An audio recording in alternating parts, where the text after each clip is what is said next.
اکثر یہ واقعہ میں پڑھتا ہوں ایصال ثواب کی مجلس میں، تیجے کی، 40ویں کی، سوئم کی برسی کی مجلس میں، مگر اس میں جتنا اہم پیغام موت کے لیے اتنا ہی اہم پیغام اس سوال کے لیے بھی کہ امام کیوں نہیں آتے۔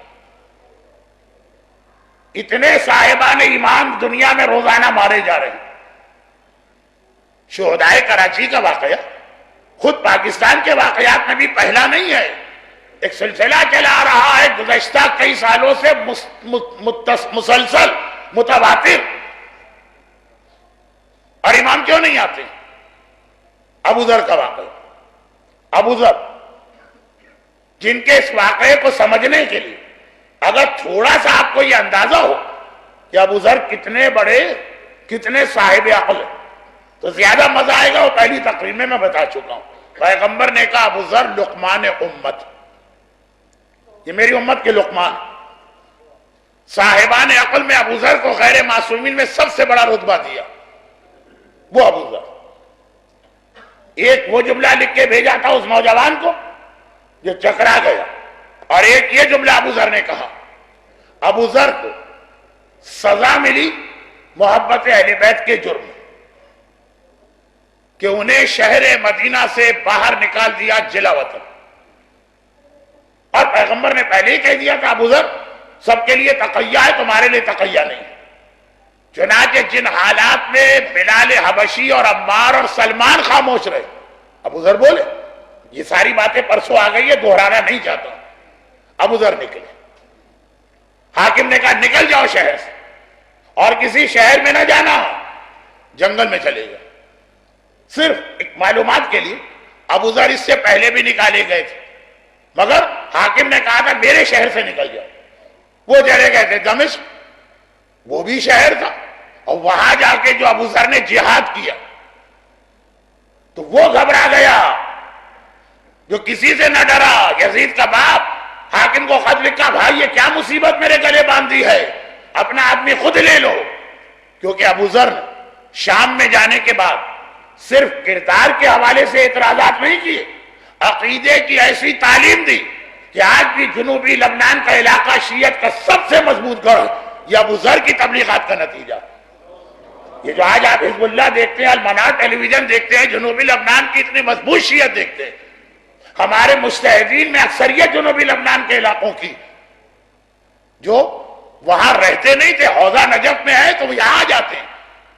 یہ سارے وہ ورک ہے، وہ تبلیغ ہے جو ابو ذر نے اس موقع سے فائدہ اٹھا کے کی کہ حاکم نے مجھے مدینے سے بھیجا، نکل جاؤ شہر سے، یہ پابندی نہ لگائی کہ کسی اور شہر میں نہ جانا، تو ایسے شہر میں پہنچے۔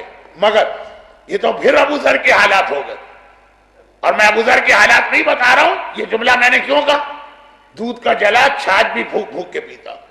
حاکم نے واپس بلایا، دیکھا ابو ذر پھر اسی انداز سے تبلیغ کر رہے ہیں، کہا نکل جاؤ، لیکن کسی شہر میں نہ جانا ہو، اور مسئلہ بنے گا، جنگل میں جاؤ، ویرانے میں جاؤ جہاں آدم نہ آدم زاد۔ ربضہ بھیجا گیا، جو آج کل نام بدل کے واسط کہلاتا۔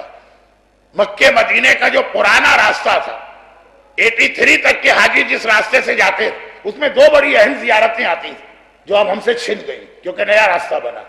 ایک بدر کا میدان آتا تھا اور ایک قریہ واسط آتا تھا جس میں ابو ذر غفاری کی زیارت، لیکن اس وقت وہ کوئی گاؤں نہیں تھا، جنگل۔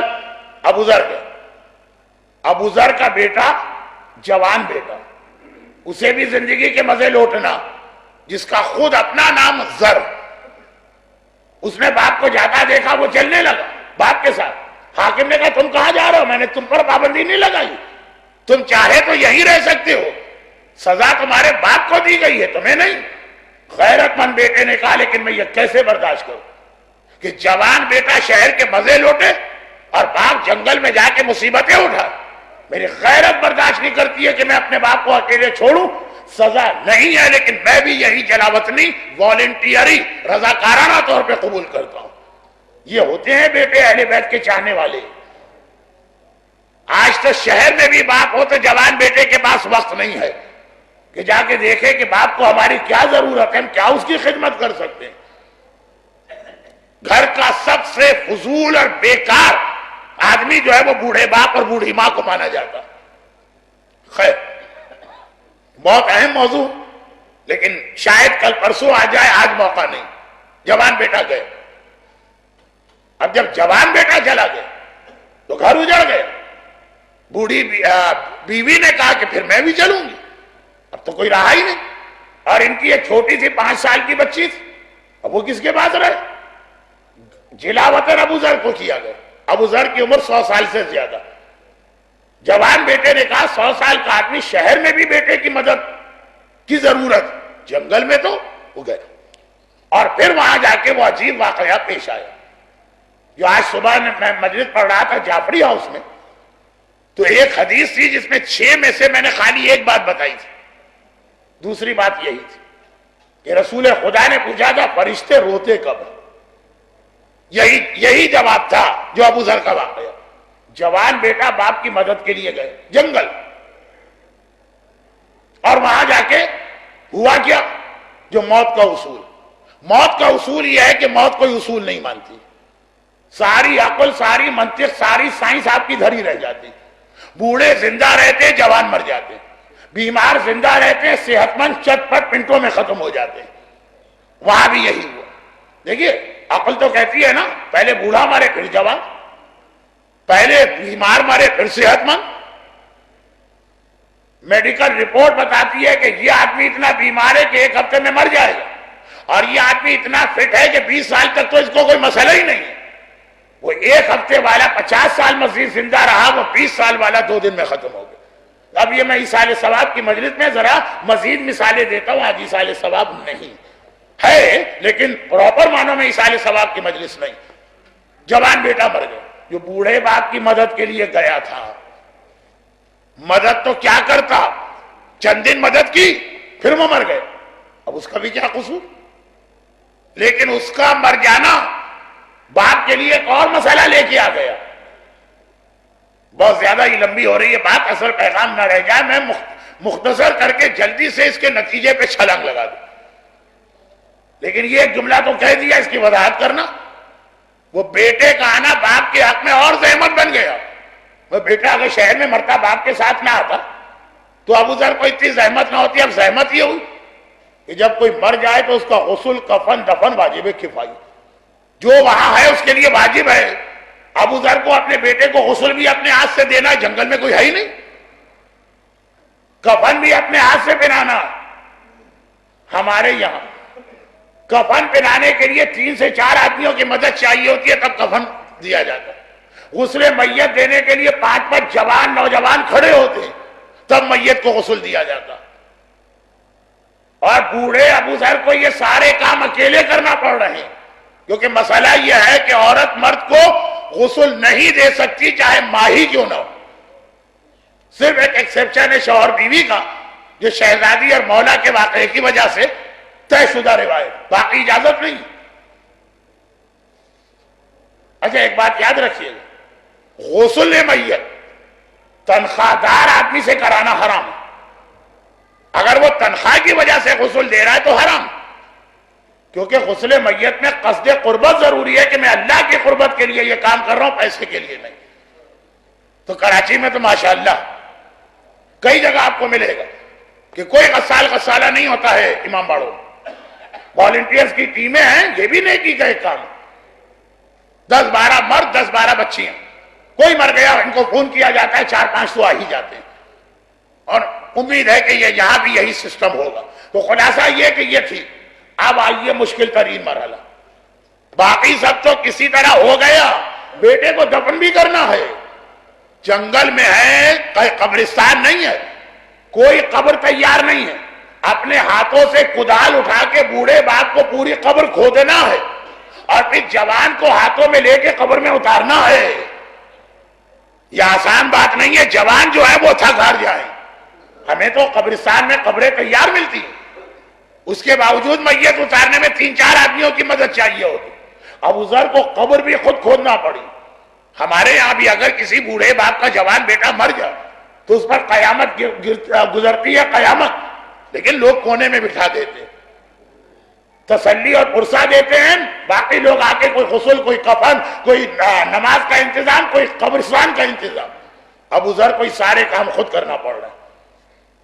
اور اگر یہ بیٹا نہ آتا، شہر میں مرتا، تو ابو ذر کو خالی غم ہوتا اتنے محنت والے کام، خاص طور پہ قبر کھودنا. خیر، واجبات ہیں، اور واجبات کے اندر کسی کو معافی نہیں، چاہے وہ ابو ذر جیسا قربت والا صحابی کیوں نہ ہو. قبر کھودی، اپنے ہاتھوں قبر کھودی. بوڑھی بیوی کیا ساتھ دے گی؟ 5 سال کی ننھی بچی کیا ساتھ دے گی؟ اور اپنے ہاتھوں میں جوان کا لاشا لے کے قبر میں اتر رہے ہیں. جبرائیل نے کہا یا رسول اللہ، جب کسی کے ہاں بیٹا پیدا ہوتا اور باپ کو یہ امید ہوتی ہے کہ میں بوڑھا ہوں گا تو یہ جوان ہو کے میری مدد کرے گا، اور پتا چلے کہ بوڑھے باپ کے سامنے وہ جوان پہلے مر جائے جس سے باپ نے اتنی امیدیں وابستہ کی ہیں، تو فرشتوں کو بھی اس کا دکھ دیکھ کے رونا آتا. وہ صدمہ ابو ذر پہ ہوا، گزرا.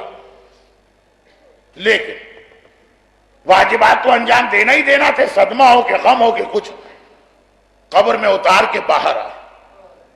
میں یہاں کے کسی انتہائی صحت مند نوجوان سے بھی کہتا ہوں کہ کوشش کرنا کہ تیار شدہ قبر میں میت کو اکیلے لے کے اترو اور اکیلے باہر آؤ. اندازہ ہو جائے گا ابو ذر نے کیا امتحان دیا. قبر بند کی. قبر بند کر کے قبر پہ ہاتھ رکھا. جو دعائیں سورہ انا انزلنا وغیرہ اسلام نے بتایا ہے وہ پڑھا. پھر ایک جملہ تھا، اور ایسا جملہ جو کسی صاحب عقل کی زبان پہ نہیں آتا. جیسے وہ والا جملہ جس سے محبت کرتے ہو اس پہ ظلم نہ کرنا، وہ بھی بڑا عجیب تھا، اس سے زیادہ عجیب یہ. 2 جملے کہے، پہلا سمجھ میں آ گیا، ہر باپ یہی کہے گا. دوسرا سمجھ میں نہیں آتا. پہلا جملہ یہ تھا کہ بیٹا جب تو مرا، آج ہی مرا، اسی دن کی بات ہے، تو میرا دل چاہا کہ کاش میں بھی تیرے ساتھ مر جاتا. ابو ذر کا بیٹا کتنا ہی اہم کیوں نہ ہو، اکبر تو نہیں ہے، لیکن آقا نے یہی جملہ اکبر کے لاشے پہ کہا تھا، یا بنی علی الدنیا بعد کلام، تیرے بعد جی کے کیا کروں گا، دنیا پہ مٹی. جب حسین جیسا صابر امام یہ کہہ رہا، ہاں اکبر جیسے بیٹے پہ کہہ رہا، تو ابو ذر نے بھی وہی جملہ کہا جو معصومین کی تعلیمات. بیٹا میرا دل چاہ میں بھی تیرے ساتھ مر جاؤں، کیا کروں گا تیرے بعد زندہ رہ کے. لیکن جب میں قبر سے باہر آیا تو میں نے سوچا کہ یہ بہت اچھا ہوا کہ تو مر گیا اور میں زندہ رہا. یہ جملہ سمجھ میں نہیں آ رہا. ہو سکتا ہے کہ عام رشتہ داروں کی موت دیکھ کر ہم کہا اچھا ہوا وہ صاحب مر گئے. جوان بیٹے کی میت میں بوڑھا باپ کبھی نہیں کہے گا. یعنی اس میں زور اس بات پہ نہیں ہے کہ اچھا ہوا تو مر گیا، اس میں زور اس بات پر ہے کہ میں تیرے پاس زندہ رہا، یہ بڑا اچھا ہوا. ہم چکرا گئے. ابو ذر جیسا آدمی یہ کیا بات کر رہا ہے کہ جوان بیٹے کے بعد میں زندہ رہا تو اچھا ہوا. پہلا جملہ سمجھ میں آ گیا کہ باپ نے کہا کاش میں بھی تیرے ساتھ مر جاتا. دوسرا جملہ سمجھ میں نہیں آتا. پھر دل میں خیال آیا کہ شاید بڑھاپا بھی ہے، تھکے ہوئے بھی ہیں، اور کائنات کا سب سے بڑا صدمہ بھی ہے. ہوش و حواس اس وقت ٹھکانے نہیں ہوں گے. شاید پریشانی کے عالم میں ابو ذر یہ جملہ کہہ رہے ہیں. یہ تو خالی معصوم نبی اور معصوم امام کی بات کہ کیسی ہی حالت کیوں نہ ہو ان کے دماغ پہ کبھی کوئی اثر نہیں ہوتا. جو ان کے دماغ پہ اعتراض کرے اس کے دماغ پہ ہمیں اعتراض ہوتا، مگر غیر معصوم کے ہاں یہ چیزیں ممکن. چنانچہ ہم نے کہا کہ شاید جوان بیٹے کے صدمے کی وجہ سے ابو ذر کی یہ حالت، مگر نہیں. اس کے بعد ابو ذر نے تیسرا جملہ کہا جس میں سمجھایا تو سمجھ میں آ گیا کہ ابو ذر لقمان امت کیوں ہیں ایسی حالت میں بھی ایسا.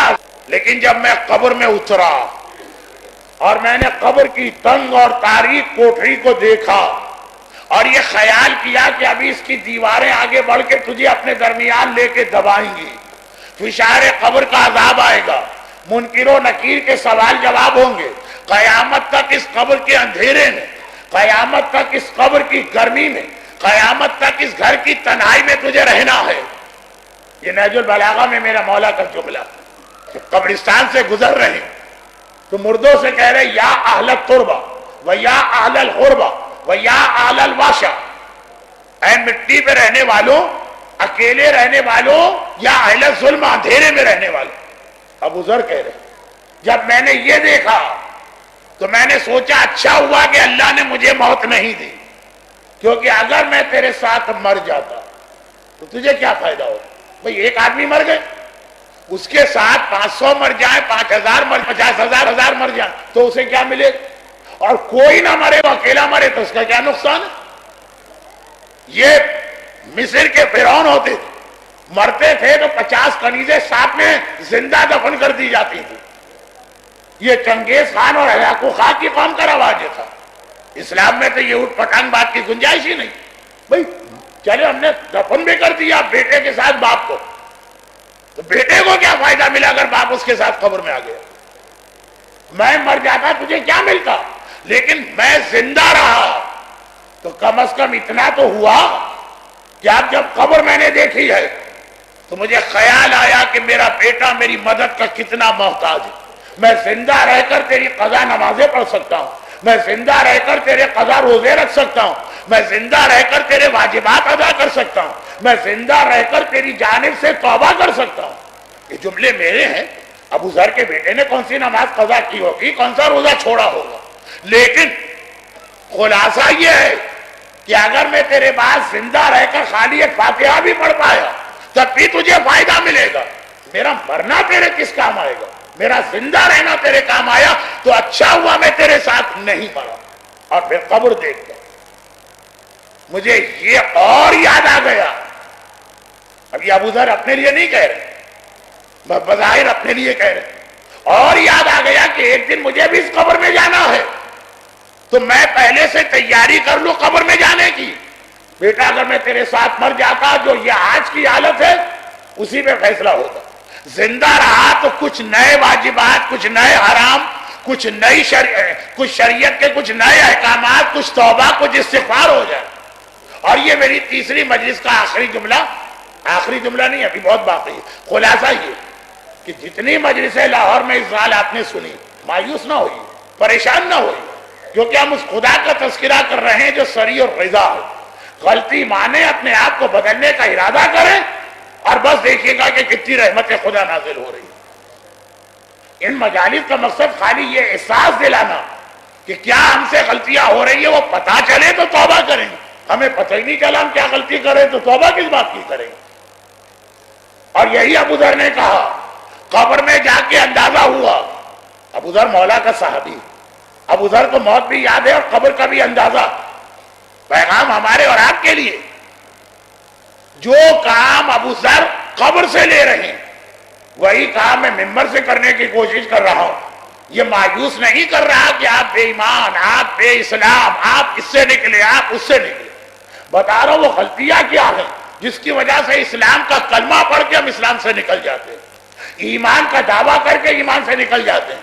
اور غلطیاں کیوں بتائی جا رہی ہیں کہ ابھی وقت ہے ان غلطیوں کی اصلاح کر لیں، تو نہ صرف یہ کہ دوبارہ اسلام میں آئیں گے بلکہ بہت قریب آ جائیں گے رسول کے، دوبارہ ایمان میں آئیں گے اور بہت قریب آ جائیں گے کل ایمان مولا متقیان کے۔ یہ مقصد ہے ان مجالس کا۔ برحمتک یا ارحم الراحمین، وصلی اللہ علی محمد وآلہ الطاہرین۔